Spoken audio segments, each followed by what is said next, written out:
E aí, meus amigos, Revisão PGE, tudo certo? Vamos continuar com a nossa série de vídeos para destrinchar desapropriação.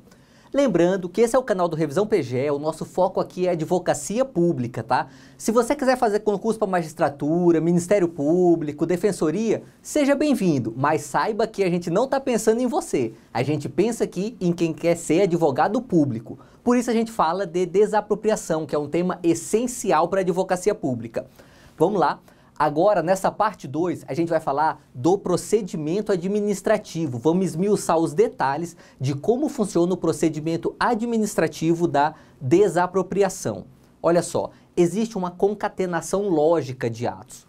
Primeiro, a gente tem a fase declaratória, que é quando o poder público declara que aquele determinado bem é desapropriável. Ele será possivelmente desapropriado.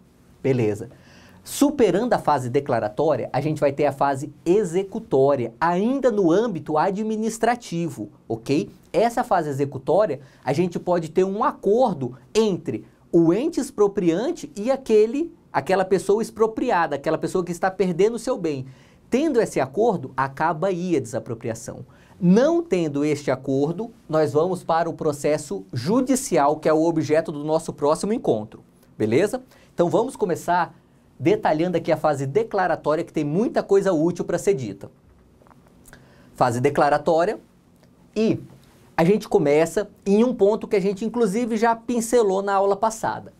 Os chefes do Poder Executivo, mediante decreto, é quem declara um bem expropriável, beleza? Além do chefe do Poder Executivo, também o Poder Legislativo pode fazer essa declaração através de lei ou decreto legislativo. Essa é a regra. Como exceção, nós temos duas entidades da administração indireta, que é a ANEEL, Agência Nacional de Energia Elétrica, e o DENIT, o Departamento Nacional de Infraestrutura de Tráfego, beleza? Essas duas entidades da administração indireta federal também podem fazer a declaração, mas são exceções, porque, em regra, a administração indireta não pode fazer a declaração na desapropriação, beleza? Além disso, tem mais dois detalhes que você precisa prestar atenção. O primeiro deles é o seguinte: na desapropriação especial urbana. Calma um pouquinho, só para deixar bem claro. Isso que a gente falou aqui, nós estamos tratando da desapropriação comum, que é a regra. A desapropriação comum é aquela que deriva da necessidade ou do interesse público. Beleza. Quando a gente fala da desapropriação para fins sociais, para cumprir a função social da propriedade, nós vamos ter dois tipos especiais de desapropriação.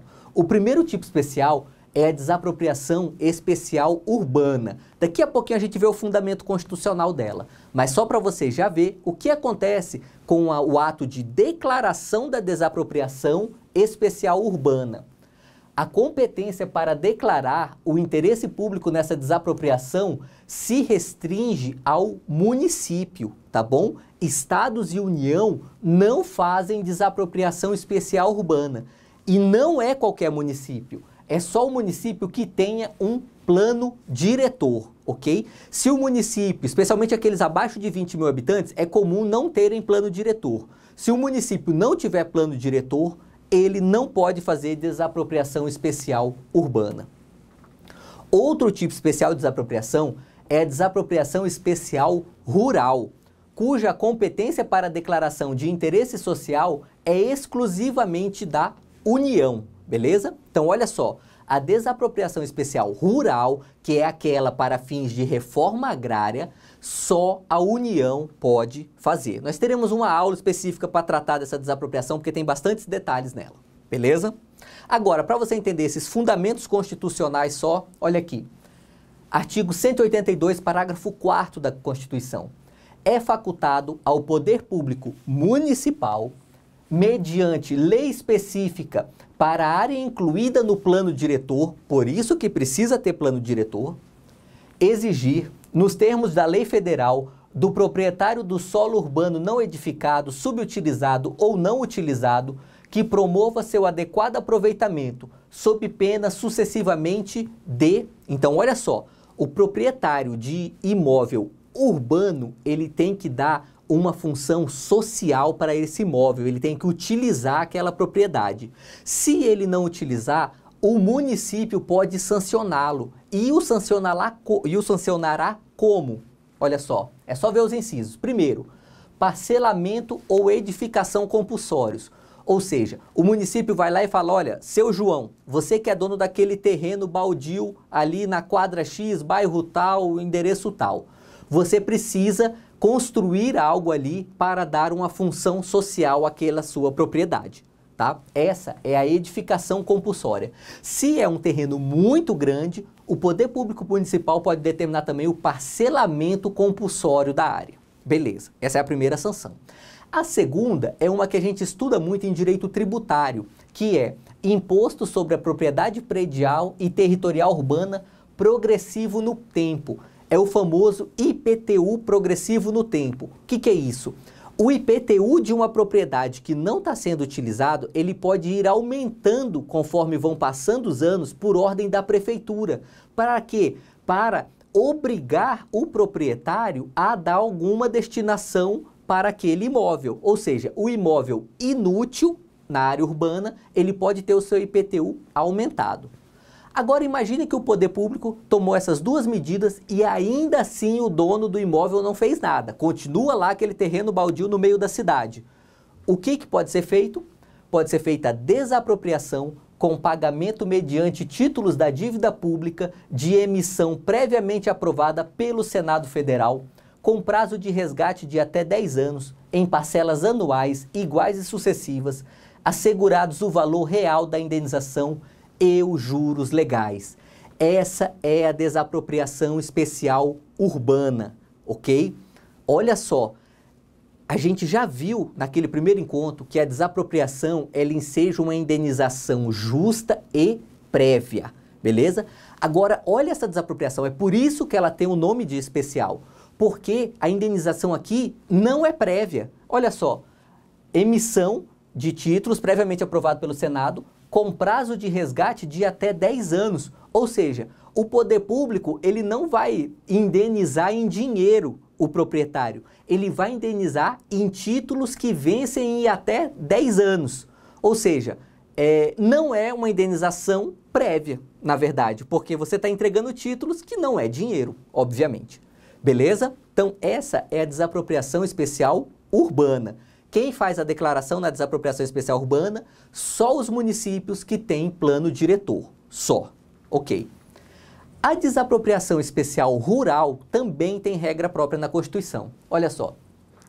Compete à União desapropriar por interesse social, para fins de reforma agrária, o imóvel rural que não esteja cumprindo sua função social, mediante prévia e justa indenização em títulos da dívida agrária, com cláusula de preservação do valor real, resgatáveis no prazo de até 20 anos, a partir do segundo ano de sua emissão, e cuja utilização será definida em lei. Esse dispositivo, eu até gosto da redação dele, porque ele é muito pegadinha do malandro, sabe? Porque olha o que o Constituinte fez. Ele falou, é uma indenização prévia e justa. E aí quem começa a ler fala, a indenização é prévia, então o cara recebe o dinheiro antes. Não. O que ele recebe antes são títulos que são resgatáveis em até 20 anos. Então, assim, o proprietário ele perde o seu imóvel e o que ele ganha no lugar são papéis da União que falam, olha, a gente vai te pagar ano a ano, a partir do segundo ano até o 20º ano. Beleza? Essa é a desapropriação especial urbana. Especial rural. Por isso ela tem esse nome de especial, porque ela não é paga em dinheiro. Tá? E ela não é para qualquer finalidade, é só para fins de reforma agrária. Para essa desapropriação muito específica, que é feita para reforma agrária e que é pago com títulos da dívida pública federal agrária, essa desapropriação é feita por quem? Somente a União pode fazer esse ato declaratório de desapropriação. Beleza? Vamos lá, seguindo. O ato que declara a desapropriação pode ser revisto pelo judiciário. Olha só, O judiciário pode rever esse ato que quem faz é o chefe do executivo ou o legislativo mediante lei ou decreto legislativo? E aí a gente tem que conhecer o artigo 9º do Decreto-Lei 3365, que é a nossa lei mais importante em se tratando de desapropriação. Ao Poder Judiciário é vedado, é proibido, no processo de desapropriação, decidir se verificam ou não os casos de utilidade pública. Calma lá, não tome uma decisão precipitada agora na sua prova quando você vê esse dispositivo. Olha só, o que o poder público não pode interferir é no mérito do ato declaratório. Ou seja, se o chefe do executivo fala que aquele terreno, se aquela propriedade específica tem interesse público na sua desapropriação, o juiz não pode chegar e falar não tem interesse público aqui. Agora, o juiz pode reconhecer que existe alguma ilegalidade no ato que declara desapropriação. Em caso de ilegalidade, veja, não é aqui no mérito, não é porque o judiciário entende que não se verifica um caso de utilidade pública. Quem define se tem utilidade pública ou não é só o chefe do executivo e o poder legislativo. Agora, se o ato que declara desapropriação ele for ilegal, nesse caso o poder judiciário pode e deve interferir. Beleza? E complementando, o que o ato de declaração ele deve conter para ele ser legal? A gente acabou de ver que se o ato é ilegal, o judiciário pode interferir. Então, o que faz um ato de declaração ser legal ou ilegal? São basicamente 5 requisitos. Vamos lá. Primeiro, a identificação do bem objeto da desapropriação de forma detalhada, informando as benfeitorias que estão presentes no momento da declaração. Olha só, quando tem o ato de declaração da desapropriação, tem que constar lá quais são as benfeitorias que estão presentes. E por que isso é muito importante?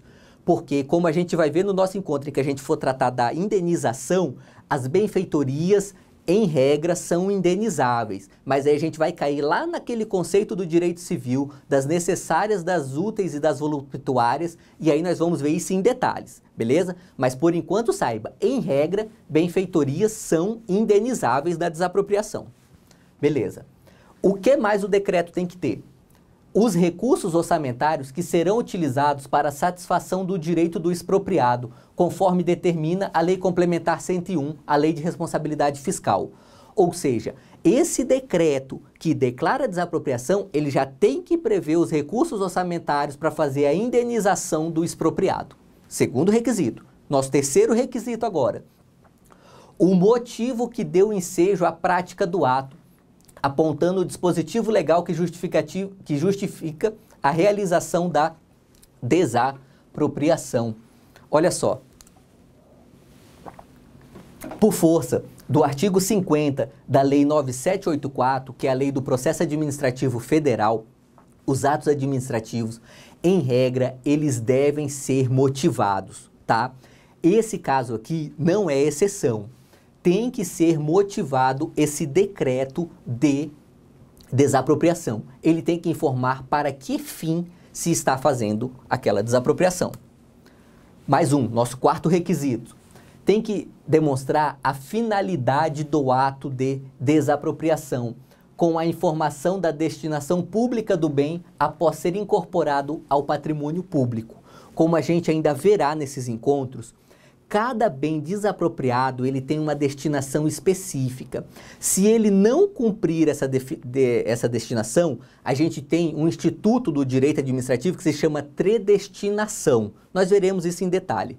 Para verificar essa predestinação, ou seja, essa finalidade que não era a finalidade da desapropriação, só pode ser verificado se a gente já tem no decreto o apontamento de qual é a finalidade que a gente busca. Beleza? Por isso que o decreto que declara a desapropriação, ele já tem que trazer a finalidade do ato, tá?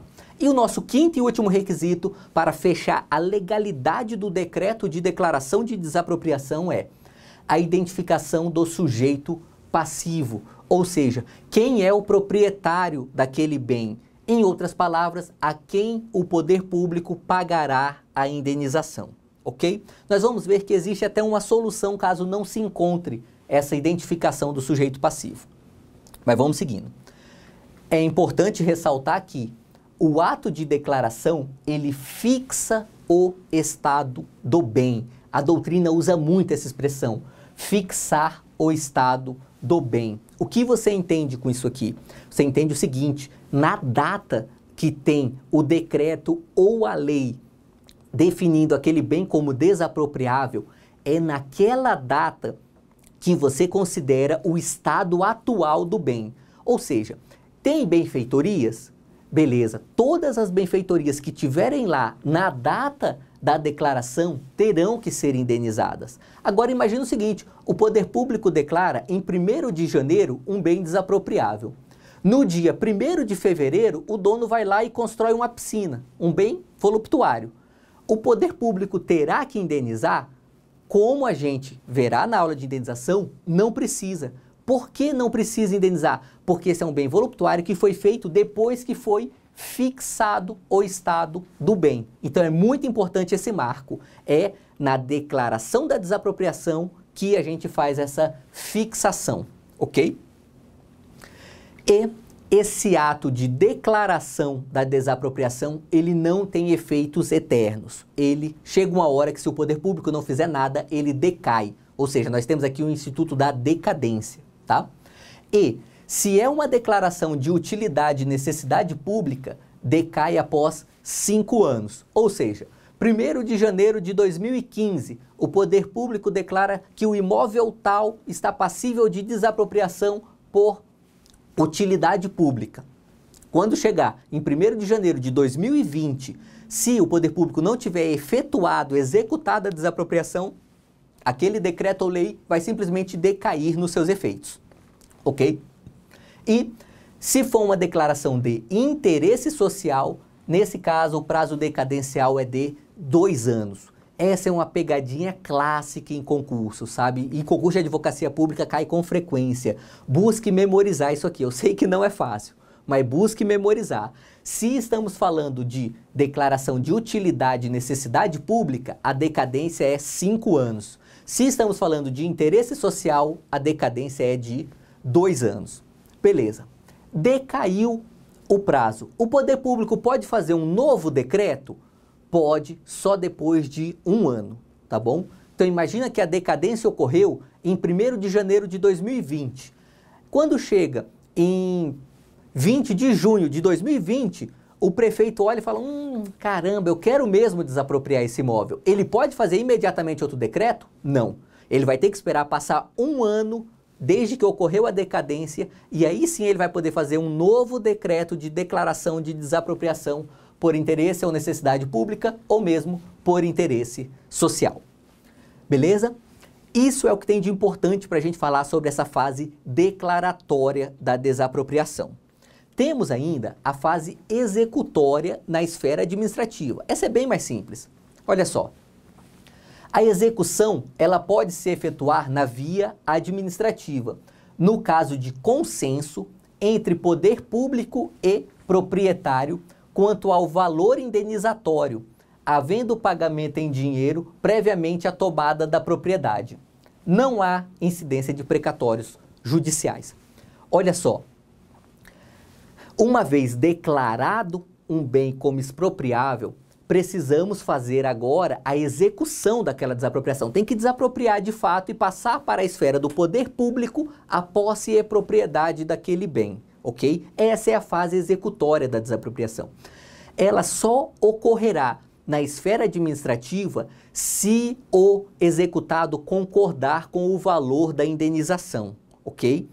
Se o executado não concordar com o valor da execução, nós teremos que ir para a esfera administrativa, para a esfera judicial, para discutir só e somente isso, o valor da desapropriação, beleza? Lembrando que o mérito da desapropriação, o Poder Judiciário não pode intervir. Se o chefe do executivo declarou que aquele bem é expropriável porque ele tem utilidade pública, o juiz tem que ficar quietinho na sua e aceitar isso, por mais que pessoalmente ele discorde, ok? E aqui é a grande vantagem para que se faça esse acordo administrativo? É que não há precatório judicial, ou seja, se a parte concorda que aquele é o valor justo pelo seu bem, ela recebe imediatamente, ela recebe até de forma prévia a desapropriação. Se ela recebe assim imediatamente, não há que se falar em precatório judicial, porque o precatório judicial só ocorre naquelas dívidas que vão para a esfera do judiciário. O que fica só na esfera administrativa não tem precatório, beleza? Agora, se não chegamos nesse consenso na esfera administrativa, aí nós vamos para o processo judicial.